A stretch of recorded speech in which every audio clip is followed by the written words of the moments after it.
So this alienating parent who is in this enmeshed state with a child will project themselves onto that child completely and see the other parent as the abuser of them and therefore the abuser of the child.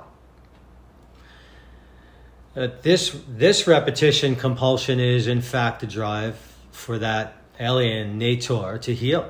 Unlike the alienating parent who was a totally helpless victim when they were a child, there was nobody there to protect them when they were little. Now they can in fact be there for their child, vicariously themselves, to violently protect them against this perceived abuser. They're trying to resolve their post-traumatic relational stress by violently protecting their child. As a matter of fact, as a means of trying to resolve this externalized protection rescue of the helpless child experience that they had. Keep in mind that the alienated parent is being projected onto. He or she usually poses no actual risk to that child. Obviously, I never did. But the alienating parent is in essence trapped in a kind of persistent, triggered state and the delusional reality that that triggered state has given rise to.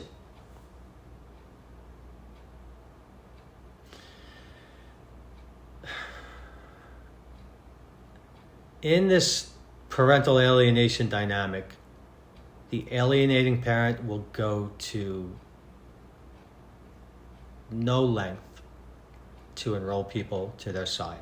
They will discard or even vilify anyone who does not play directly into their deceptive game, so as to be manipulated by them. And this makes things even worse, obviously. Why? Because if there's a therapist that catches wind of what's actually happening, if there's an attorney, if there's a guardian ad litem, if there's a counselor, a lawyer, whatever, that is looking to agree to any kind of cooperation or a compromise or a settlement, you say you have a conference call, they're likely to be let go and just disregarded.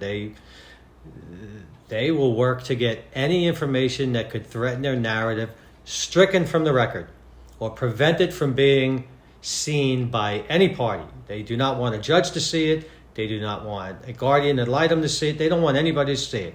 They will not engage with anyone who challenges their narrative or their aim. Therefore, the alienated parent is likely to find themselves in a situation where they're caught in this huge web of the only people involved being the ones that are allied with the alienator. This is yet again part of the power and the control dynamic that the alienating parent is trying to set up and has set up. The alienating parent will go on a crusade. It's a scorched earth policy. They'll go on a crusade turning everyone that they possibly can against the alienated parent and enrolling them in the attempt to control the alienated parent. Their mutual, even non-mutual friends, bosses, siblings, parents, support figures, professionals. Yeah. And because of this, it's important to understand that the alienated parent's child is only one of a great many relationships that they will be alienated from as a part of this process. You're going to have everybody against you. The damage that's done by parental alienation is truly severe. And the damage that is done by people not recognizing this, by not recognizing this dynamic, not understanding it, and not knowing how to deal with it, especially when those people are professionals, when they're judges, when they're lawyers, when they're guardian ad litems, is the most severe. Spread the word. Thanks for listening.